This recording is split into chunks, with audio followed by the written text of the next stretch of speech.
I assume that most of you already cleared out most of the Lotus missions where they will give you the Dex weapons or the Dex skin.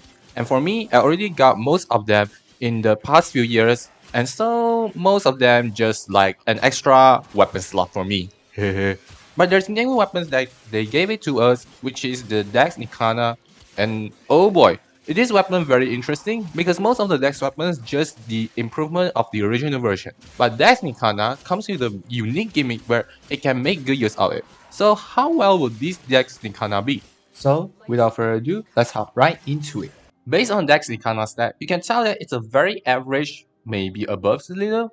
But what's the interesting gimmick that Dex Nikana had?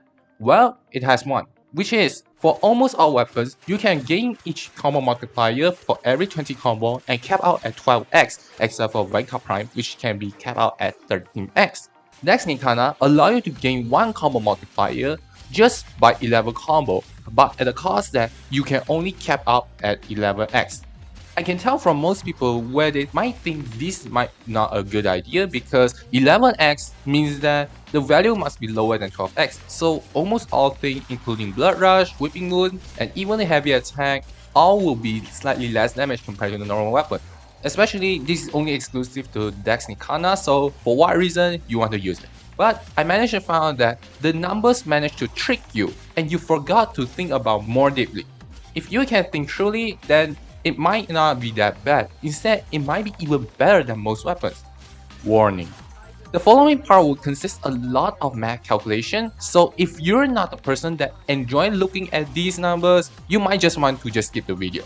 Also, I highly recommended you to try to check on these videos which mostly focus on explaining about the heavy combo multiplier so that you can understand that what are we trying to focus on during the whole calculation.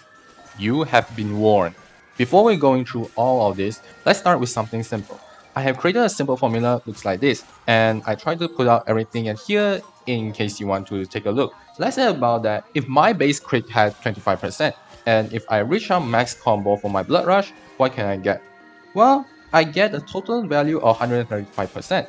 Now let's see if I want to reach a total of 200% of final critical chance value, and if let's say that I'm still relying on just the Blood Rush, how much can I get?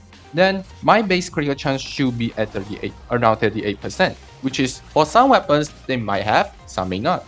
And how about if let's say that my base critical chance value is 25%, but I want to reach out to 200%, then I need to make sure that the critical chance mods that I equipped into my build must reach up to 700%.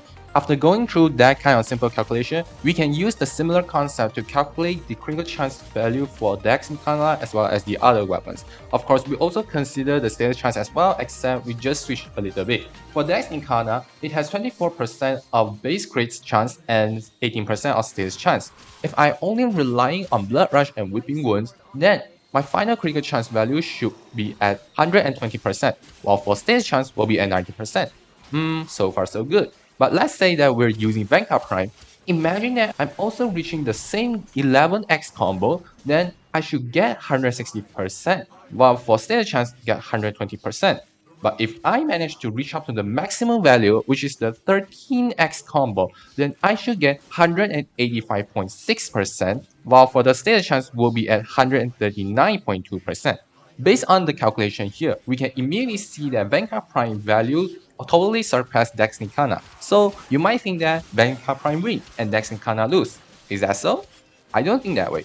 Instead, one thing you have to know is that the mods that we can use for critical chance and status chance are different. Status chance had a lot of mods for us to use from 6060 up to other mods, but for critical chance, you only have the base crit chance and Blood Rush. Other mods are usable, but I don't think you really use it. And because of this, in most scenarios, we only focus on critical chance. And do you know what I saw? They're just the same. How come I came out to this conclusion?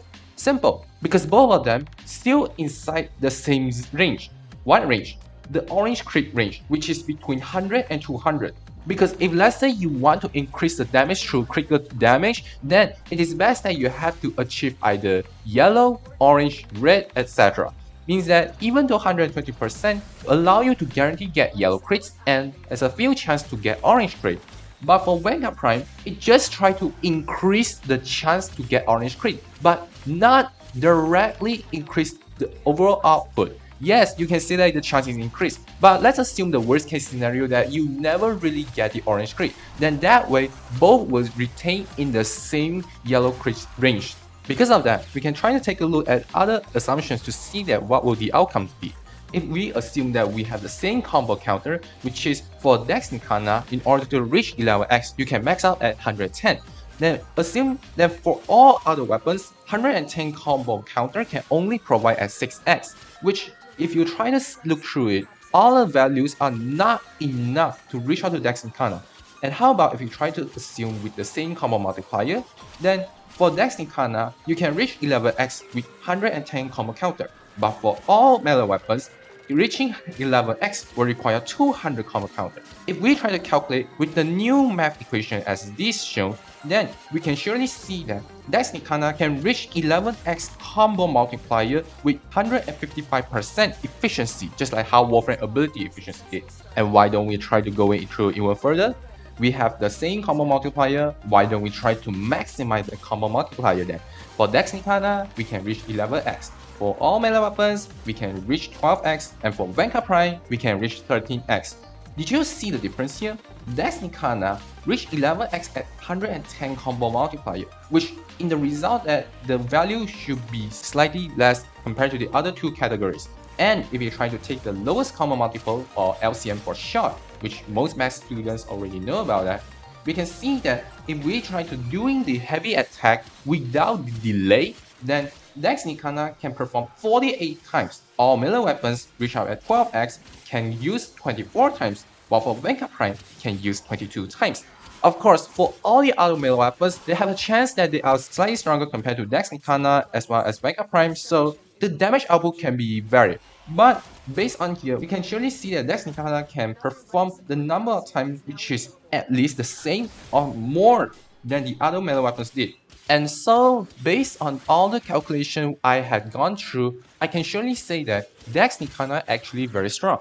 Not because of the damage itself, but based on the interesting gimmick where it allows itself to perform much quicker heavy attack as well as obtaining the melee combo as quickly as possible so that it can do other things that most melee weapons slightly struggle against, which is if you try to regain the combo back again, then Dex Nikana surely has no problem because it can reach up to max with just a short amount of time, but for other weapons might need it.